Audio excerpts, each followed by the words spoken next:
Welcome to the live. Want to join as a guest? You may.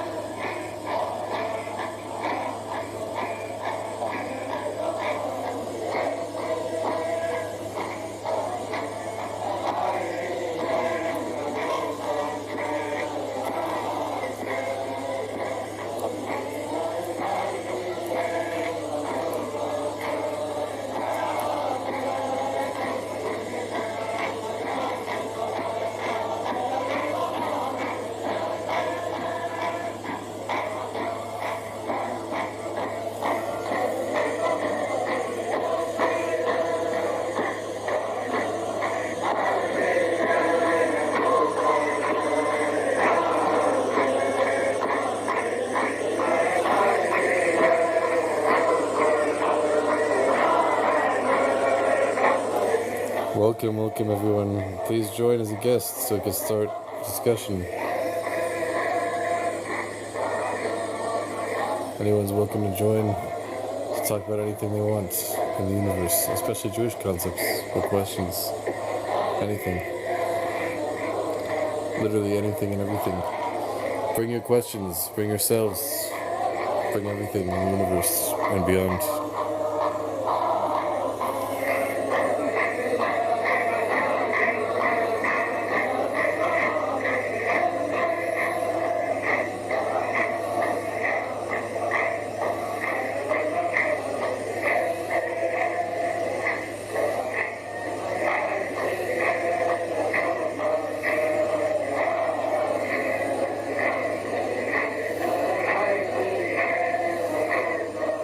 Oh, here we go. Someone else request.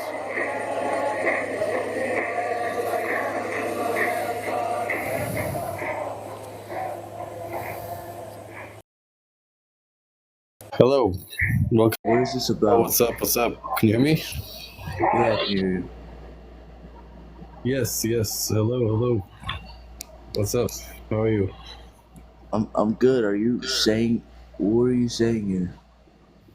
I was just trying to find guests. I was trying to find some guests to start the panel about random conversations, like maybe questions anyone has about Judaism or other stuff, random stuff, or calculated stuff as well. So yeah, I mean, let me know if you have any questions. Basically, I guess he didn't have any questions because he left. Happens to the best of us. Just gonna keep waiting. Getting ready for the new month of Elul, the Jewish month, which is the last month of the Jewish year. It's a very exciting time, basically. Very exciting. This is sets the stage for the entire year, this coming month. And the month of Elul is a month where the creator, the king, is in the field. Usually the king is in the palace of the king, not in the fields, and he's away from all the other people. But during the month of Elul, it's said in the Hasidic philosophy that the king of the universe, the creator, is accessible to everyone who wants to greet him. It's like as if a king is coming back to his palace. On his way back, he goes to the fields. And when he's in the field, he gets to greet everyone with a smiling face. And anyone who wants to approach the king can come and approach him. And it's a very special time, basically, the month of Elul. Anyone can approach the king because the king is in the field and accessible to everyone. So meaning regardless of anything that someone ever did before, they can always approach the king during the month of Elul. Really, someone can repent to the creator anytime. But during the month of Elul, it says the king not only greets everyone, but shows a smiling face to everyone. And it says when the king shows a smiling face to someone, then even after the king goes back to his palace during the Jewish New Year, Rosh Hashanah, where usually he's exclusive and not accessible, but those who greeted him during the month of Elul, they could go back to the palace with the king, and they become part of the elite group of the king. So this coming month is a special month. It sets the stage for the entire year. And as we mentioned in some other lives, that the Jewish New Year coming up in a few weeks, that the New Year in Hebrew means head of the year. Thanks for the beard comment. The Jewish New Year is called the head of the year, not just the beginning of the year, but the head of the year. And the head of a person, for example, includes all of the limbs of the body of a person, such that the head is able to direct all of the limbs according to the will of the head. So too, the head of the year, the Jewish New Year called Rosh Hashanah, includes within it all of the days of the year. Literally everything that's going to happen in the entire year is determined on the Jewish New Year of Rosh Hashanah. Literally everything.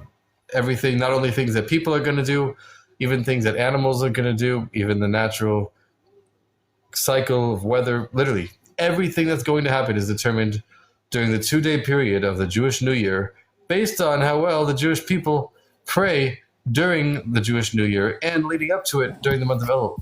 Oh, hi, we have a guest now. Welcome. How's it going? Oh, hey. Good morning. Yeah. Good morning. Hope you're doing well. How are you? Doing well. Thanks. Yeah, I'm doing good. That's cool. That's cool. Good and well. Good and well. That's good. That's very good. That's correct, sir. Yeah, Some I people like your will be good, but not well. whatever background you're using. It's pretty cool. Oh yeah, thanks. I use this AI background, big image creator. I was trying to make a thumbnail for another video, but I ended up just using it for this. Yeah. I like these AI images. Just like makes it from nothing, basically, all AI. Oh, okay. Yeah, and then just use it as a background here for in TikTok. And then I didn't even know what it would do, but I guess it blended me with the background, so I guess it works for now. That's awesome. Nice. Yeah, welcome to the live. Just trying to share different thoughts and maybe connect with guests, make something entertaining. Feel free to turn on your camera if you want to, because I'm recording them. In the end recording, it doesn't show anything if the person doesn't show their camera. So whatever, you could if you want, but because it's open. But anyway, I think it's freezing. I don't know if you can still hear me. Okay, it just froze for a second. Now I'm back. Anyway, yeah. So welcome. Is there anything you want to talk about? I'm open to pretty much anything. I might not know the answers to everything, but maybe some things. And I guess you're paused, but it's all good. Well, until he comes back. Second, I was making sure I had a good signal. Oh, nice. Cool. I mean, what were you talking about? I usually have I like to keep up with the discussion about the the Israeli-Palestinian conflict. Yeah, that's a big discussion. A lot of people talking about that. Yeah. Yeah, I know. I mean, it's like, I don't know how much you can beat a dead horse, right? But it's definitely I'm learning. I mean, it's like for me, it's like I'm just kind of going with the motion of the ocean, kind of and the ebbs and the flows, and every now and then I make a little breakthrough here and there, and I get like a nice surge of like knowledge, and yeah. So, but it's good. Yeah, I'm learning slowly. Aren't we all? Yeah. Yeah, it's fun. I mean, I enjoy it. Yeah, learning is good. Definitely a lot of different opinions, and there's a lot to learn about everything, pretty much. Well, what are some of your? Do you have any? Do you have a stance on what's going on with your? I mean, are you? I mean, I know. I think I saw you before on Ask the Dogs Live. So. Oh yeah, interesting. That was a while ago. Weren't you on his live? I think.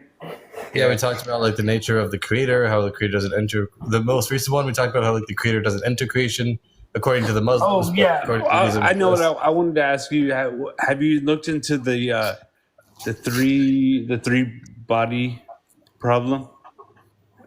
I have not, but we do not believe in that in Judaism. That's the Christian idea. Oh, that's right. That's right. That's right. Yeah, So you're gonna have. it's a problem, very big problem. So one of the reasons why we don't believe in it, and also because there's no basis for it, in additional reason. But yeah, Okay.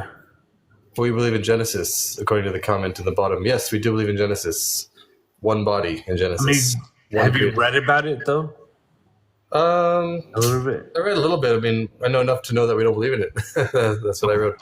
If someone asked in the comments, "Who's the Messiah in Judaism?" Messiah is a king who is descended from King David, who is going to restore the kingdom of King David to the entire world. And there's going to be one king for the entire world. He's going to miraculously rebuild the temple in Jerusalem. And I think I cut out. I don't know if can you still hear me? You still there? Yeah, I hear you. Okay, cool.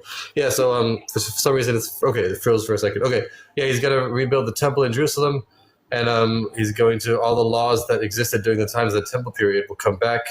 There'll be like a Jewish court, and there'll be like sacrifices, and then he's gonna influence the whole world to walk in the statutes of the Torah, and then there's gonna be no more war, no more hunger, no more strife, and there will be only goodness, infinite abundance in everything. And the only occupation of the entire world will be only to know the Creator. And that's going to happen through the Messiah, who's going to be both a king and a teacher. He's going to teach new depths of Torah. It says, a new Torah will emanate from me, but there's never going to be a replacement for the Torah. So the Messiah is going to teach deeper depths, deeper ideas to the Torah, which is already hinted to a little bit by the Kabbalah, which was revealed in the medieval times, which is like the soul of the Torah, but the Messiah is going to reveal like the soul of the soul. So like the deeper meaning of the deeper meaning itself. And there's essentially like infinite meaning behind the Torah that the Messiah is going to teach. And when the Messiah teaches that, then through that awareness of the deeper teachings of the Torah, the Creator is going to reveal himself. When the people realize the Creator is constantly recreating the universe every second, which is one of the key tenets of Kabbalah, that creation is not only a one-time thing, but it happened every second. The Creator creates everything with His word.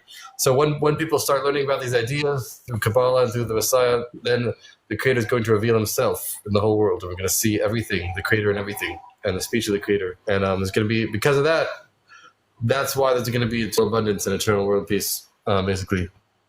Anyway, that's the basics. If that answered the question of the guy in the comments, who I think went away. I guess. Oh yeah, maybe. Nice. But hopefully that added some insight to someone. Yeah, Musa. What's your name? I don't know how to say your name. Cool. That's how you say it, Musa. Cool. Yeah, let me know if you have any other questions about anything. Or, yeah, in general. Or anyone in the comments. I see someone asked, Garden of Eden is located in Iraq. Yeah, genealogy says humanity originated from Africa. Okay. I'm not sure where you got the idea that the Garden of Eden was in Iraq. I'm not sure where it says that. According to the sources that I read, Chabad.org references some place that mentioned that the Garden of Eden was, I think, like 40 meters from Jerusalem or something, somewhere in Jerusalem. They say that the place where Abraham and Sarah and Adam and Eve are buried is like in the cave of Machpelah in the Hebron, the city of Hebron. Some people say that that's the entrance of the Garden of Eden, although I'm not sure what the source for that is. But from what I've known, I'm pretty sure the Garden of Eden is near Jerusalem. I'm not sure about Iraq. I don't know where that was. I know where that was from. And then he says humanity originated from Africa, but according to the Torah, that's not true. Humanity originated from Adam and Eve, who were created in the Garden of Eden 5,784 years ago, and that's the beginning of the universe, according to the Torah, basically.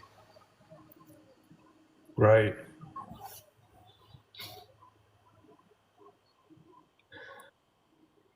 Yeah. So What? go Yeah, ahead.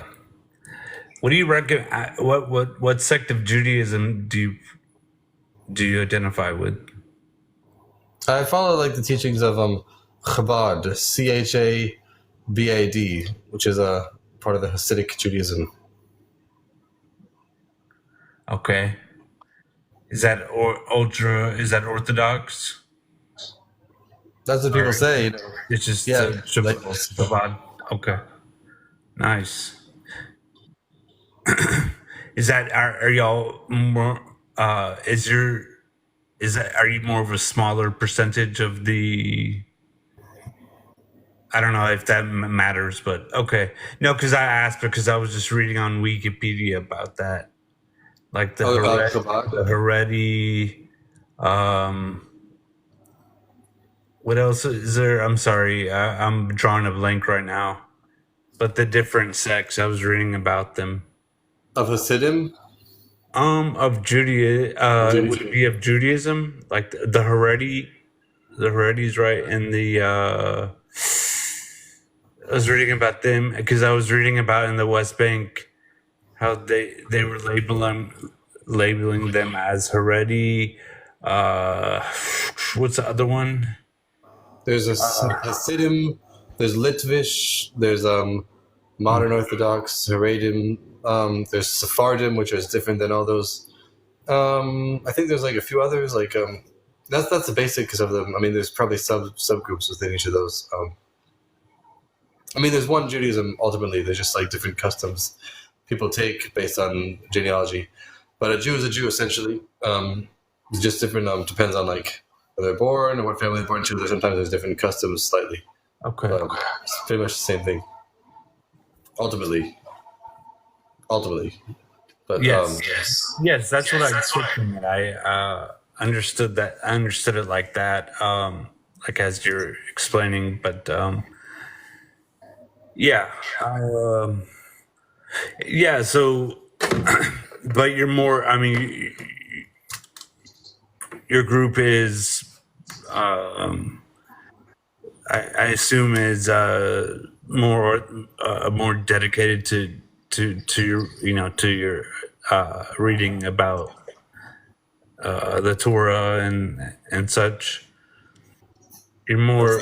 I mean, your faith is you're more conservative in your religious approach. Well, the term conservative can mean a lot of different things, but Yeah, good. You're right. yeah. But yeah, that's what I like to think. You put your religion before everything else.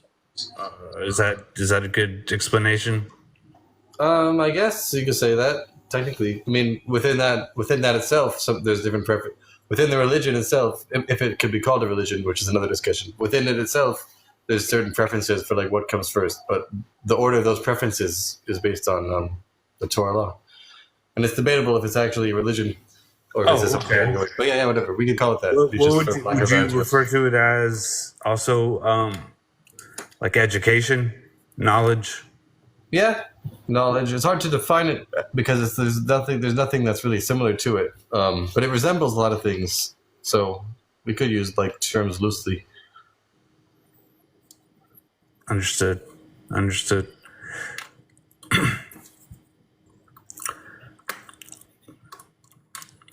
What would you recommend for somebody like me? I'm a Christian faith. What would you recommend? Because I haven't really read any of the, you know.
Testing. Hi, you still there? My internet cut out for a while. Yeah. Cool. Yeah, I had this hotspot that ran on a battery, but like a portable hotspot, but I just plugged it in. So yeah, I'm back basically. I don't know if you said anything while I was gone. No, I was just gonna. I don't want you to tell me. I don't want you to necessarily tell me what to do or anything, but I'm just looking for some motivation because I don't. I'm looking for some self motivation because I'm struggling with getting a disciplined mind in order to read the Bible and such. Okay. I'm just wondering if you had any advice what I can do to to quiet my mind so that I could actually read it.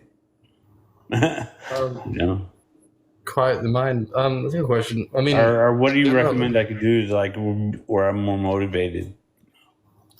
Um, that's a good question. Motivation is one thing. In terms of advice, maybe I could just give some advice, and then we'll see how it goes.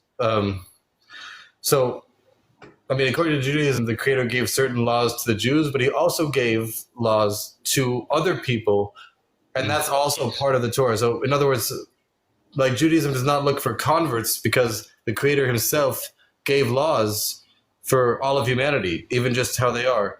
And it's one of the important things to know to learn about what these laws are. People always think about like the Ten Commandments and stuff, but the Ten Commandments don't really apply to everyone. There's really something called the Seven Commandments, called the Seven Laws of Noah, that were originally commanded to Noah, and then they were commanded again to Moses at Mount Sinai for all of humanity. So that would be a good starting point. There's a lot of resources online. I think asknoah.com to learn about what they are. But that's like essentially like the main purpose of life for other humans besides for Jews. Like there's no need to convert. Judaism does not encourage conversion, but there is this idea of learning about these seven commandments with a lot of sub-laws. Essentially, I mean, besides for the basics of like not stealing, not unaliving, not just I'm not alive, but not schmurdering, whatever they TikTok language, and certain other like morality laws. Besides for the basics, the main thing is just to know that there's like one creator of the universe. There's not like multiple forces. There's not multiple creators. The exclusion of idolatry. Idolatry does not mean to deny the creator necessarily, but idolatry could also mean to think that the creator made the worlds and then he like set up a system of how the world works with like laws of nature and like angels that direct things, and then after he set up the system, then the creator just like stepped away and let it run itself. That is actually one of the main definitions of idolatry, to think that even though someone realizes that the creator is the one who set up the world and created the system, but to think that the creator made the system and then walked away and abandoned it, that is the main definition of idolatry. So one of the main foundations of these seven commandments, the first one is to the exclusion of idolatry, is to know that the creator runs everything in the world. The creator never abandons the world. He's constantly found in every detail of the world, and he never abandoned it to the hands of anything else. So that's like one of the main things to know, basically. And there's a lot of resources online to learn more about it, just called the Seven Commandments of Noah. You could find out all about it. So that's one advice I would give. Okay. I think there's like Ask Noah, and then Chabad.org has a lot about it. But yeah, and let me know if you have any questions about anything like that or anything in general. But yeah. Okay. 7 commandments. Got it.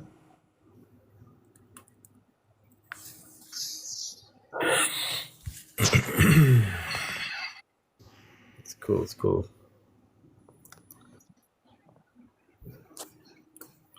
Yeah, there's a lot of is that AI image a depiction of God? No, this is just like someone who's like, it was meant to be like a thumbnail for a video of someone who's like surprised at like world unity and stuff. The video was about like unity in the world, and then it's supposed to be like a web of like energy and stuff to represent like everything's connected. And then there's someone who's just like looking at it, realizing that the creator is speaking everything into existence. But yeah, I really like these AI images that just like create all these like abstract stuff to show like spiritual energy. It's pretty cool. There's other ones I made also, but this is just most recent. But yeah, I like that. It's cool. It's cool. Yeah, I mean, the main message is trying to spread is just like the idea of the unity and everything. Like, it says when people know. Well, in Chabad, we believe that when certain teachings of the Baal Shem Tov, who was the founder of the Hasidic movement, when those teachings like reach the whole world, then the Messiah will automatically come. And essentially, like when people just realize that one of the teachings is to know that the universe is being created every second. That it's not just creation was not just a one-time thing that happened thousands of years ago originally, but every second the words that are mentioned in the beginning of the Torah, at the beginning of Genesis, that says like "let there be this, let there be that." Those Hebrew words are being spoken every second by the Creator, and through the words being spoken, those words are found inside of everything that exists in the universe. And because the words and the letters, these spiritual words, are found inside of everything, those words bring everything into existence from absolutely nothing every second. And it says, if the Creator would stop creating, chas v'shalom, for even 1 second, then everything not only would cease to exist, but it would be as if nothing ever existed at all. So basically, that's one of the main teachings to publicize, essentially. I don't know if that made any sense at all. Yeah, it did. Cool. It's not something I can put into words, but yeah, I mean, you verbally explained it to me, but I understood it. Yeah.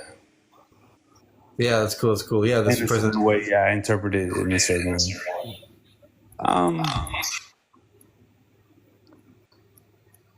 Yeah, this is mentioned by in the Chabad teachings called the Tanya, the book of the Tanya, Tanya,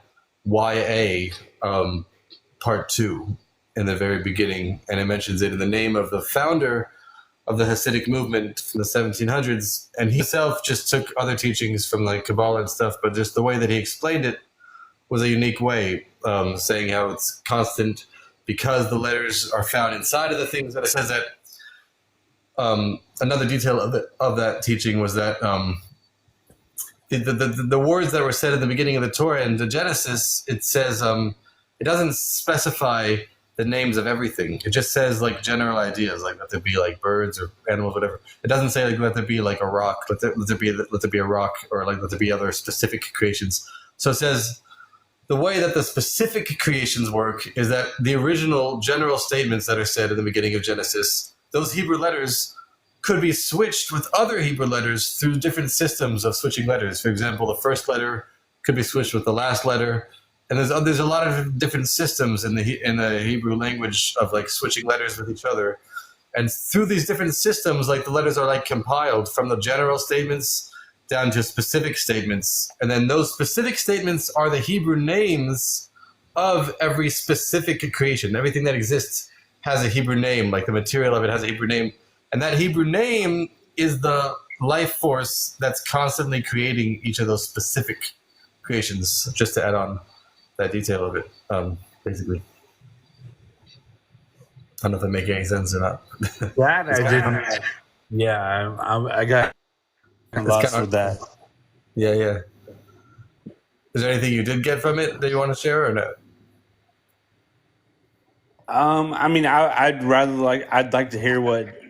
I would like to hear you explain it to me one more time. All right. Yeah, let me know what you understood, and then I'll try again. So I don't know. I got lost where.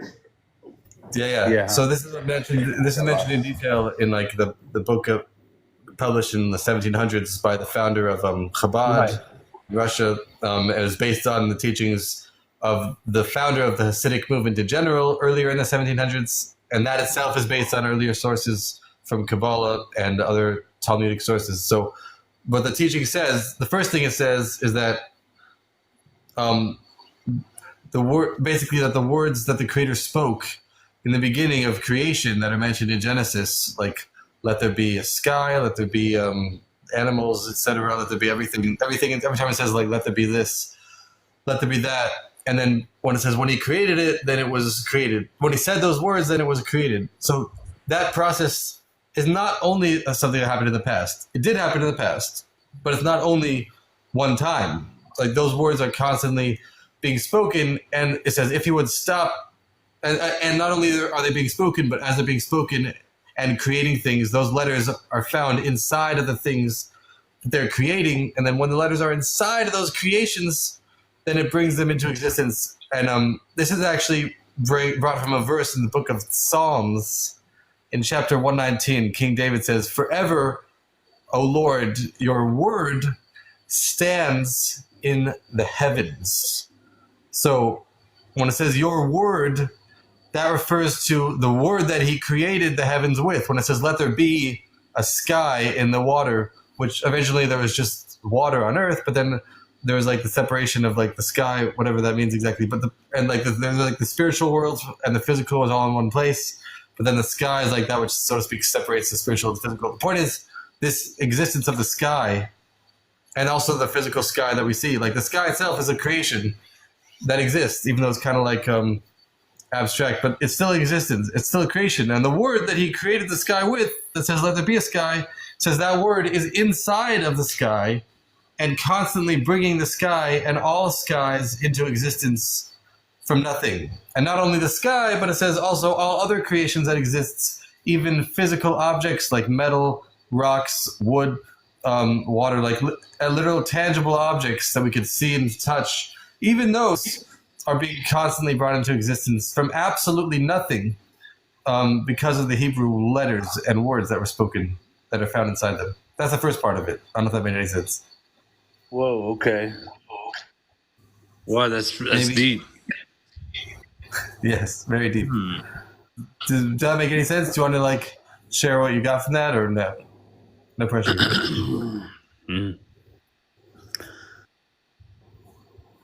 Maybe. I'm trying to. Yeah. No. I mean, I want to, but so from the words, from the Hebrew words that are being spoke in Revelations. No, in Genesis, the beginning of Genesis. Oh, at the beginning of Genesis, right? Right there. You're saying because of the. That's so interesting.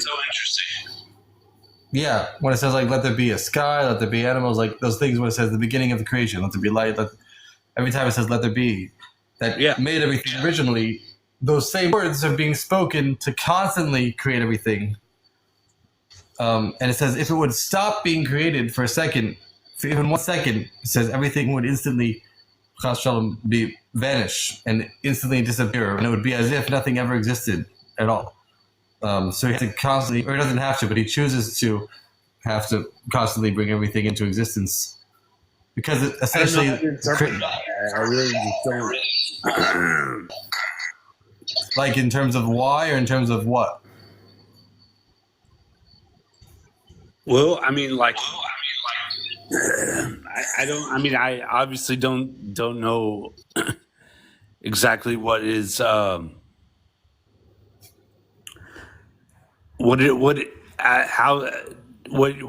your. I don't. I mean, I don't fully understand how you're explaining it to me, but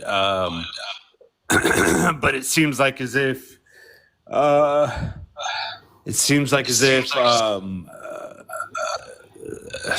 like the words that you said were that were spoken somehow have continued on for mankind for the world to for the universe to well, I guess like for the for the universe to exist, and essentially, like where we are, obviously Earth being that we're the only planet, from what we understand in the universe that has life form on it. So like, so like, essentially. The way I'm interpreting it is like the terminology, like the language that's being spoken has I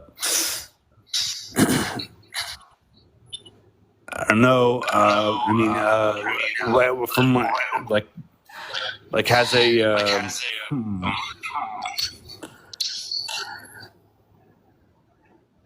is I mean. I don't know, man. Yeah, I'm obviously not understanding it.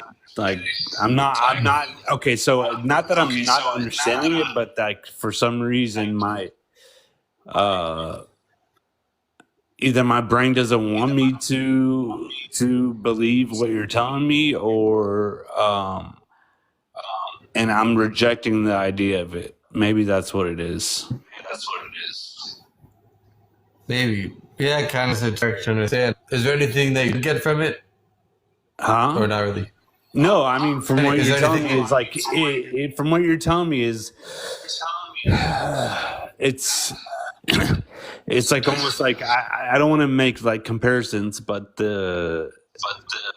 but essentially like coding, like in a way, like if you would relate it to Exactly, coding, yes. right? And it has and is there anything that can break it? Do you have, I mean, I'm sure you understand. Is it, I mean, it I'm sure, like, I don't want to like think negatively on that, but I mean, yeah, I understand what you're saying. I mean, that makes sense. But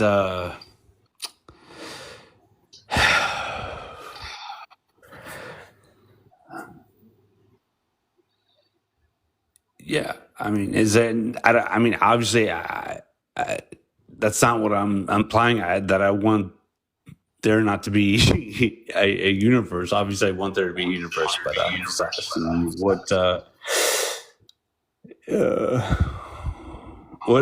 are we getting at with this? What?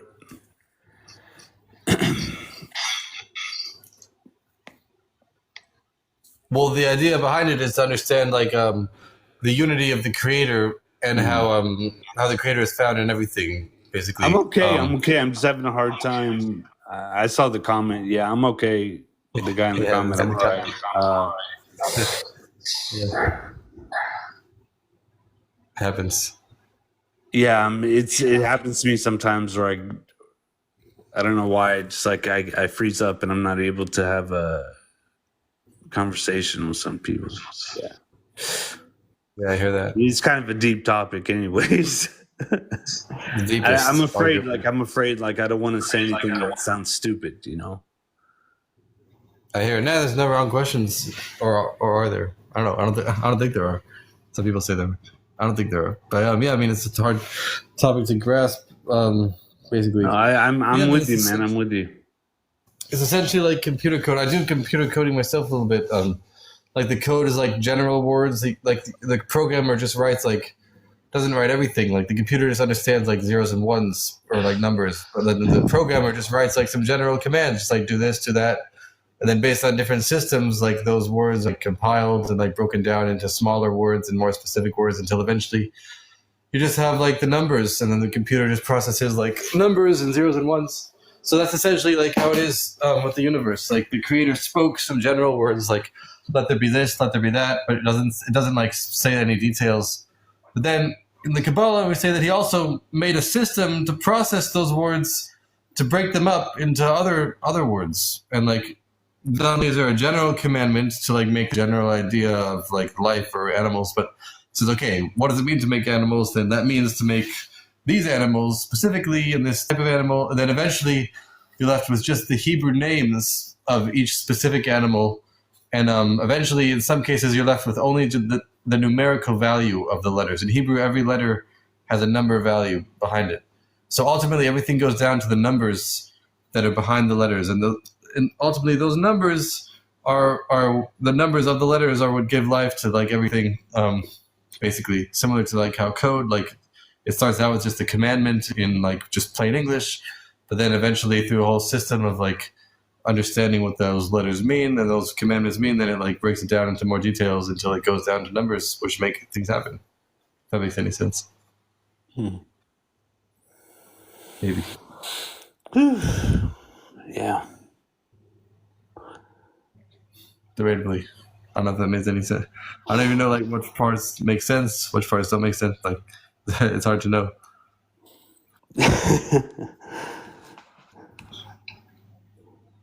Yeah. Yeah, you got to start from the beginning. Understood. Okay. It's good. It's good. Just yeah. Basically, it says essentially I mean, it starts out with verse in the book of Psalms, which is one of the foundations of it, which says, "Forever your word stands in the heavens," which means that there's the heavens, which is like a creation, whatever it is, either the sky or spiritual worlds. These are an actual thing, and your word that you created the heavens with, which just means let there be a heavens, let there be a sky. That word that created the heavens originally exists inside of the heavens and constantly brings to existence every second. So that's like the foundation of where this teaching starts from, based on that verse. Because it says in the book of Psalms, your word is in the heavens. What is the word? Your word is the word that says, let there be a heavens in the first place. And it says that word is found inside the heavens and constantly bringing it into existence from nothing. And then not only is it by the heavens, by the sky, but even when it comes to physical matter, like that it says the same thing applies. Just like it's by the creation of the heavens that the word is inside of the thing and constantly creates it. So too, everything, the word is also found inside of everything else, basically. Okay. Yeah, I want to learn about I want to learn more about that three body problem. As well. Yeah, we don't believe in the three body problem, and we don't believe in three bodies in Judaism. There's only one creator, totally unified with every creation, and the creator is not changed by creation as well, because all of creation, because it's being constantly created, everything is just like a ray of light absorbed in the sun. So creation doesn't affect any change, and we definitely do not believe in like multiple creators. The foundation of Torah is that there's only one creator who does not have any body or form. It's just all encompassing and everything, basically.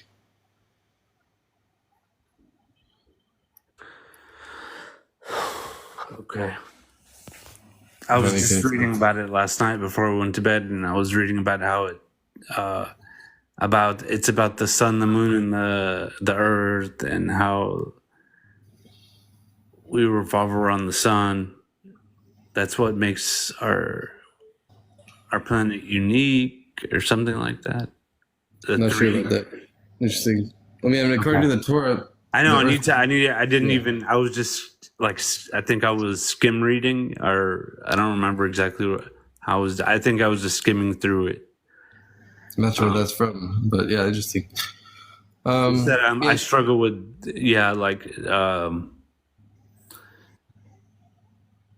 I have to read stuff. I mean, I can read. I struggle with like where I'm trying to read something, and I'll just, I don't know.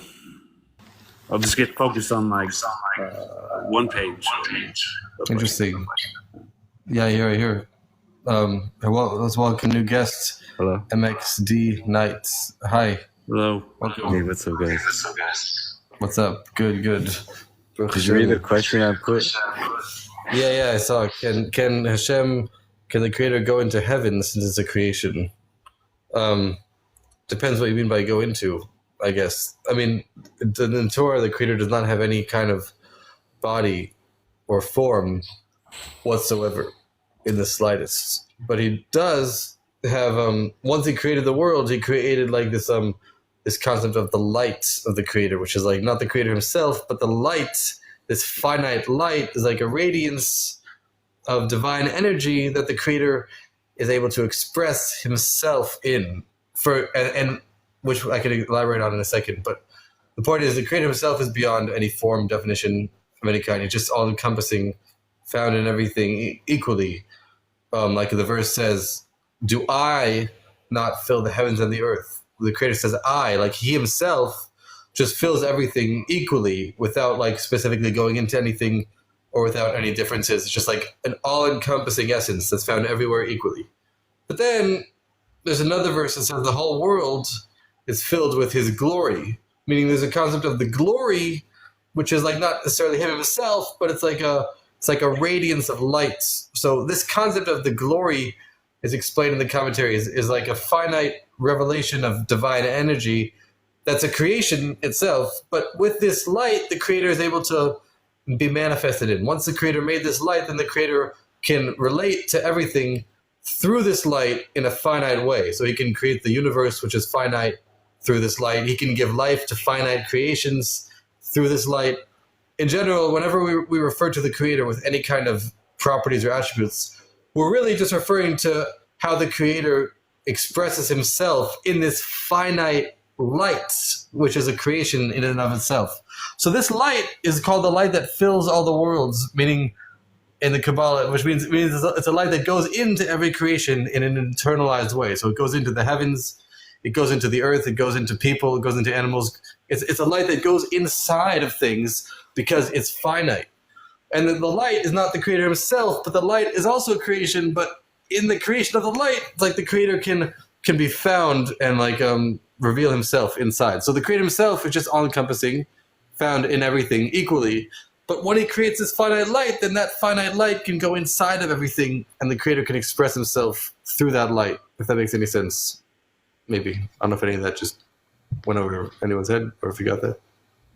I mean, it sounds sort of similar to like a few things I've looked at, but never described in a way that you're saying it. But I think it's like really refreshing and different perspective on things like this. Has this been like a belief in Judaism since the beginning, or is it relatively more like a modern approach?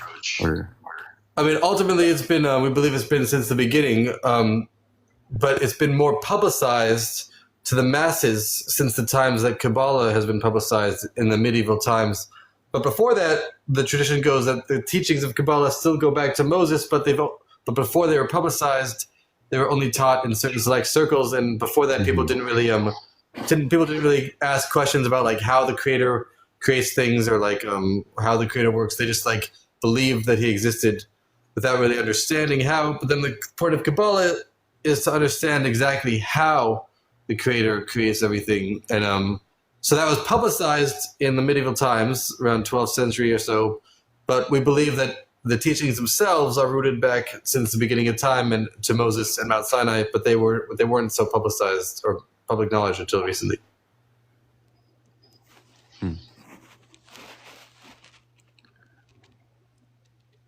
Basically. Cool. Because I'm a Christian, right? So like, I guess the automatic way that I would try to interpret that is, and put it into the form of like the Trinity or the Godhead,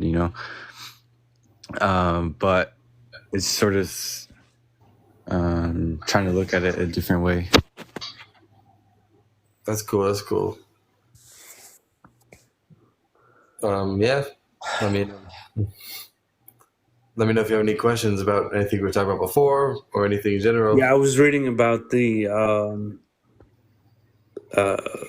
I had a sometimes when you wake up and like for instance I had woken up immediately, like this idea popped in my head. I was like, there is no for some reason what popped in my head was there is no hell, there's only black and white or something. And I Googled it and I came across this person who said they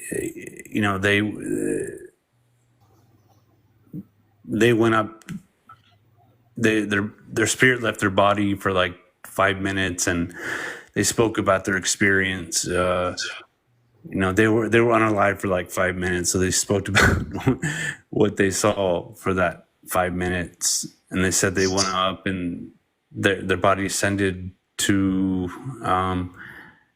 they were met with like a guardian, and then it guided them through. They were getting closer and closer, moving along. They saw some angels, and I didn't even realize. I didn't even know until now about the angels. They have like four. They have like eyes in the back, in the front, and the sides of the side, and they're like, I was reading about all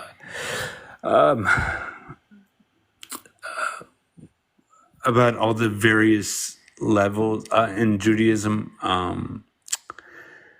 like the angels, and what they're like third level, I think, in Judaism, angels, or some of the angels. I think that's what I was reading. Their importance. Yeah, and how the angels are, they have like a human face, right? But their body's made up of multiple, like like they have wings and they have like I don't know, they're like a serpent type creature or something. I don't know. And what do you know about that you can share with me? Yeah, I mean, to the best of my knowledge, angels don't have any physical form, but they do have like spiritual energies, etc., that like represent different forms. Hi, welcome to our new guest, Mika. Hi. Hi, welcome. Okay. Let me just answer his question, then we'll get back to you in a second. Yeah, so the different angels and the Maimonides, the Rambam mentions 10 different types of angels. Yeah. They're not like physical creatures. They're just like different kind of energies that have like different spiritual forms. That those spiritual forms, like the spiritual energy, like behind certain animals. Like one type of angel says it has like the face of a lion or a face of an ox. Like those are like spiritual like energies. When it says like a lion will eat straw, like cattle in the future, that refers to an angel that has the face of a lion. And eating straw also refers to like a certain spiritual thing that the angel will do. So there's different like metaphors for how the angels work, but essentially they're just like spiritual energies that are behind everything. Oh, hi, welcome to our new guest, Pharaoh. Hi. Hello, good evening or good morning, depending on where you're at. Exactly. Welcome. So yeah, we have a couple new guests here, and I guess Mika, did you want to say anything? Yeah, so Plugged my phone, and then for some reason it literally canceled everything when it did that. So that was pretty brutal. But I wanted to get these headphones, but then my phone literally just disconnected. So yeah, feel free to request again, because I think everyone got disconnected. But yeah, yeah, anyone could just request. Here we go. We have them. I don't know what happened. I literally just literally unplugged phone to get my headphones. Or paused it. So that was pretty brutal. Anyway, welcome again, Mika. hi. Can you Hi. hear me okay now? Yeah, great. Okay, so I was speaking with somebody that he was saying that only the Torah part of our Old Testament is considered to be the Word of God to you all, that the prophets, all that part, that it's something that y'all refer to, but you don't actually consider it to be divinely inspired. Do you? No, we sorry, go ahead. I was just going to see if you felt the same way, because that was just like mind blowing to me. No, the definitely the standard acceptance in Judaism is that, yeah, the prophets, the books of Moses are all written by prophets that were just dictating the word of the Creator directly. So yes, we do accept them as divine. Up until Mika, there's 19 books after the 5 books of Moses, the prophets and writings. We don't accept the Christian Bibles, but we do accept what they call the quote-unquote Old Testament. We just call it the Torah, or the Tanakh, shall I say. But that's all divinely inspired, as well as the Talmud as well. Okay, so like Jeremiah, Ezekiel, all that you Yes, Jeremiah, do. Zechariah, Isaiah, Daniel, yeah. Okay, that makes me feel better. I was having a little That's bit good. That's definitely the crisis absolute about it. main accepted. I've never heard of anyone not accepting that in Judaism. Yeah, that's definitely the accepted view. Okay, I've never heard of anything else, actually. so in general then, because I've heard varying things about this too, is, do you all believe in Satan specifically, or is it, I don't know, what is it when it comes to your all's belief in the devil himself? We don't believe in the concept of a devil, but we believe there's an angel called Satan in Hebrew, which is sometimes transliterated as Satan, just based on the English spelling. But it's just a Hebrew word that means a prosecutor. So it's not like that angels have free will, or that it was an angel that rebelled against the Creator or something. It's just an angel that's doing his job to prosecute people who did bad things, like a prosecutor in a courtroom, just like pointing out like bad things people do. And also, I mean, it's like the force, it's like some kind of like spiritual force that tempts people to do bad things, and then once they give in, it also prosecutes them for doing it. So it's kind of like a double thing. It's basically that which tempts people that drives people to do bad things, but it's not a separate force from the creator. It's just something that the creator made to allow for like free choice, to allow people to overcome it so they could choose the good. But it's not like some kind of rebellious angel that has its own free choice or anything. It's just like the force of nature that the creator made that tempts people to do bad and then prosecutes them for doing so. It's alive. It's not like it's not alive, but it's not like it doesn't have any own free choice of rebellion or anything. It's just working for the creator.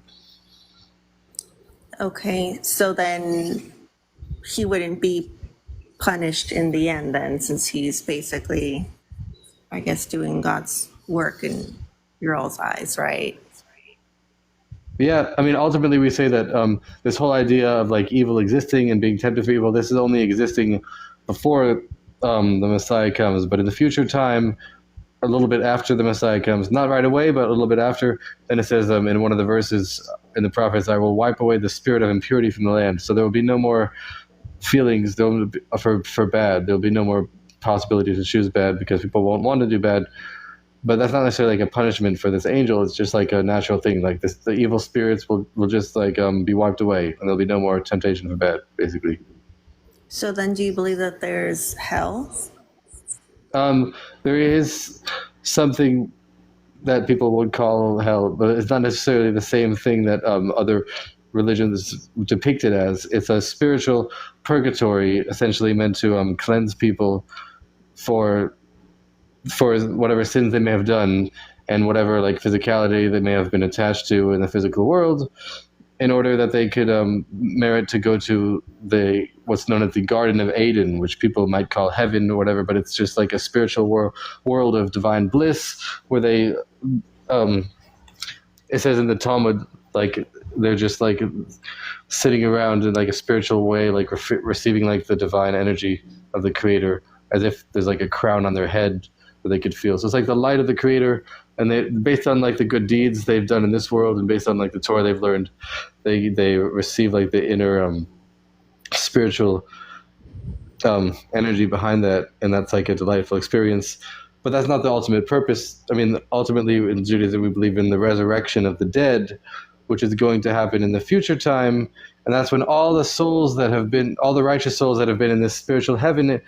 And every day it says they go to higher levels of heaven. There's not just one heaven, there's like a heaven of the heavens, and then they have to like pass away again in order to get to the higher level. So all those levels, which are greater, each one is incomparably greater than the other, all those souls are going to leave all the spiritual worlds, and they're all going to come back down to the physical earth. And their bodies will be recreated from the dust. So just like the body of Adam, but even more, and then the physical bodies will live forever in the physical earth. And that's what we believe in Judaism. Okay, so then for the people that have committed evil on earth, you believe that they will go to purgatory temporarily and then they will be restored after some time, kind of like a prison system? Well, it depends. Usually for people who are like did bad things, but they're essentially good people, which is dependent on, I mean, only the Creator really knows that. But some people, like the maximum amount of time they go is 11 months or 12 months really, but then it says 12 or 11 really, and then they could go to the spiritual Garden of Eden. But it says in some cases, sometimes people will get like stuck there for a little longer if they're like even more bad, but not entirely bad. But if they're really bad, then it says the punishment is just the fact that they're just like wiped out entirely. And according to many opinions, like they don't even get to go to the purgatory, because the point of the purgatory is in order to be purified, in order to reach a higher level. But some people are so bad that they just cease to exist. There's no like afterlife for them at all. They just cease to exist, and the punishment is just the fact that they won't exist forever, and that itself is the punishment, basically.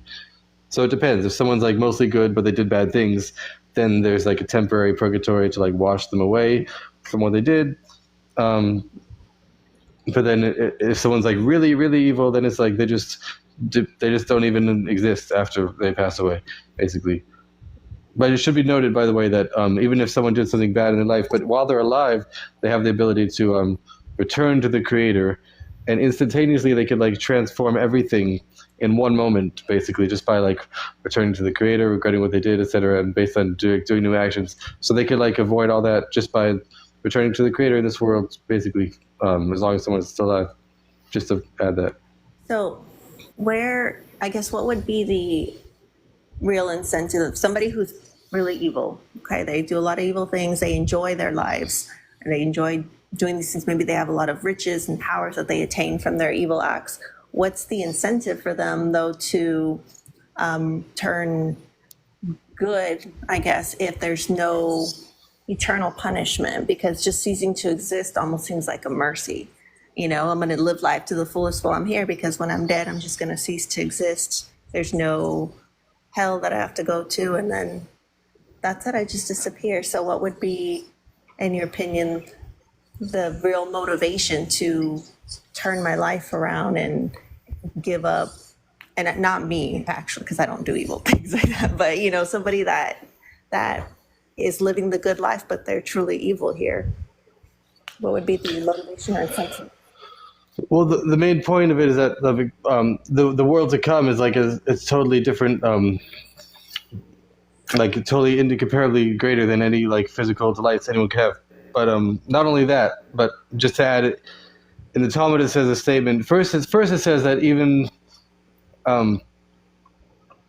it says even one moment of spiritual bliss in the world to come is greater than all of the physicality in this world, which means like even if someone lived for like a huge amount of time with like all of the riches in the world as like a king of other kings and had everything they wanted in this world, like nothing can compare in the physical world to even one minute moment of spiritual bliss in the world to come. But that's not the ultimate point, because it says after that another statement that's even greater that says that even one moment of kindness and good deeds that someone does in this world is greater than all of the life of the world to come. So the world to come is like a reward, but it's not like the main reason why we do things.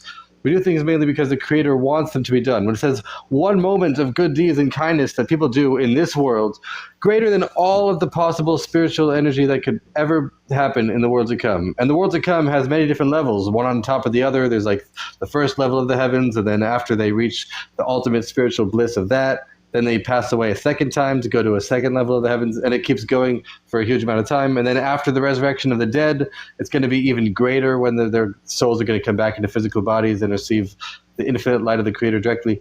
But all of that is only the delight that created beings have for themselves. But when someone does good deeds in this world, then that's the delight of the Creator Himself, which is incomparably greater than the delight that any created being could have on their own. So the point is that the main thing is just to do good things because they're good things to do. I mean, that's ultimately the main point, because the Creator Himself wants it. And then that want of the Creator, it says, will also be able to be experienced by the created beings. And that's essentially what the world to come is, but that's another discussion, if that makes any sense, maybe. Okay. I guess so they would have to already believe that however great their life is now, it would be better, essentially, is what you're saying. Yeah, I mean, it depends what the life is now. So again, when it says, like, even when it comes to the world to come, even all of the life of the world to come, all the highest levels that could be attained in the spiritual world, it says all of those are incomparably insignificant to even one moment of kindness and good deeds that someone could do while they're alive in this world. So it just depends what they're doing in this world. I mean, and why they're doing it is essentially, I mean, it says we shouldn't do things in order to receive reward. The reward will just come automatically, but we should do things just because they're good things to do, and because the Creator Himself wants them to be done, essentially. And that want that the Creator has, that delight the Creator has when people do good deeds, that could also be experienced by the people who do them ultimately. So like That makes any sense. someone in the comments asked, like, what if they do good things but with bad intentions? Yeah, that's a good question. As far as I know, the main thing is just that good things should be done, even if it's with bad intentions. For example, one example that's given in the Talmud, it says, like, when someone is, like, learning the Torah, it says there's a lot of ulterior motives one could have for learning the Torah. Maybe they want to be called a great scholar. They want to have honor. It says, like, really, those aren't reasons to learn it. One should learn it because it's, like, the word of the Creator, and one could unite with the Creator by learning it, etc. But it says, and one can also teach others. But it says even if someone just learns it with the bad intentions, it says one should always learn it, even with bad intentions, because ultimately it will lead to good intentions, because the Torah has like the light of the Creator inside of it. So even if someone learns it with bad intentions, but eventually that will lead to good intentions. So based on that and other sources, I'm pretty sure like the main thing is just to do the good deeds, even with bad intentions, and then ultimately the good intentions will come. Another example that's given in some commentaries is when it comes to like giving charity to the poor. For example, someone might think like, oh, like who am I to give charity to the poor? Am I really doing it for the right reasons? And then he just doesn't give anything, and then the poor person doesn't have any money. So it's like the main thing is just to give the money. Like who cares what your intentions are? And then the main thing is just that the help is done. Hi person and new guest. What's your name? Yaakov. Nice to meet you. Yaakov. My name is Mighty. Mighty. Nice to meet you. Yeah. Full name's Mighty Slave. Slave Cool. One true God. That's cool. I don't want to interrupt. Maybe you guys were talking about something. I just had one more question for the Talmud. So just to make sure I understand it correctly, that was a separate book that was written by rabbis to give understanding about the Bible, or like your all's Bible, but it's not considered divinely inspired, right? Yeah, so, well, first of all, we believe that all the rabbis, at least up until around 1400, were divinely inspired. But in addition to that, the Talmud is essentially just taken from different categories of teachings which were divinely inspired, which I'll explain. The Rambam, the Maimonides, explains the different categories of teachings that make up what the Talmud is. Essentially, there's 3 different types of teachings that are in the Talmud. One type of teaching were teachings that were given to Moses directly by the Creator at Mount Sinai, that are explanations that the Creator himself gave for the commandments. For example, every single commandment in the written Torah just says a general idea, but when it comes to all these edge cases and like the details, like how do you actually practically apply this, it doesn't explain anything. Even like something as simple as stealing. What does it mean to not steal? In order to not steal, you have to know how property is acquired in the first place. So there's many, many different laws about how property is acquired, at what point is it acquired. If you pay money for something but you don't actually take it towards you, is it really acquired? And what about like lost objects? Do you have to return those? There's huge amounts of laws just to explain the commandment of not stealing, which means you have to know what it means to acquire property in the first place. So that's like a huge section of these teachings that the Creator himself gave to Moses, which make up the Talmud. Now, a second category of teachings. So first of all, regarding those teachings, certain teachings were given by the Creator himself to Moses, and then Moses taught everyone in the desert orally by word of mouth. He wrote the written Torah that the Creator told him to write word for word, but then he taught these other teachings that the Creator told him as explanations for the commandments. And then those people in the desert passed it down, and they took notes for themselves, but there was no official publication of that. That's one category of laws that make up the Talmud. And it says, regarding those laws that were passed down to Moses directly, there's no dispute, there's no discussion about what they are, everyone just knows what they are, and there's no debate. But then there's a second category of laws, which are laws that the Creator initially made to be flexible. Like he initially told Moses, says 49 possible ways that they could be this way or they could be that way. And he said he's leaving it up to the Jewish court to decide what the proper explanation is. And there was a specific Jewish court that was appointed by the Creator. In the book of Numbers, it says, you could take for yourself 70 elders, and I will take the spirit that's on you and put the spirit onto them. So this original court of 70 elders is called the Sanhedrin, with the great court. And they're essentially a court of rabbis which could appoint other rabbis. And then the Creator gave 13 different rules for how this court can decide what the law is based on their own understanding. Like the Creator gave Moses 49 possible ways of what the law could be, and then he also gave 13 logical principles for how this court can interpret the Torah based on their own understanding. And then if this court reaches a decision, then they're able to explain and interpret the laws according to their own understanding, and then the Creator himself will agree with that conclusion. So, and a lot of times this happened right in the times of Moses himself. For example, the Creator would give a law in the verse, and the verse does not fully understood, but then this court would decide what the explanation is, and after they would decide what it is, then the Creator would agree with it right on the spot.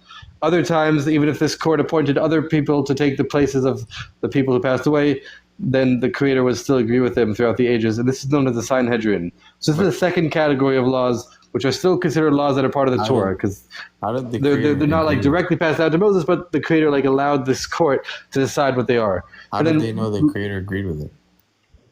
because the Creator says in the Torah to listen to the decisions of this court fully. It says, it says in Deuteronomy, I think chapter 11, it says, do not stray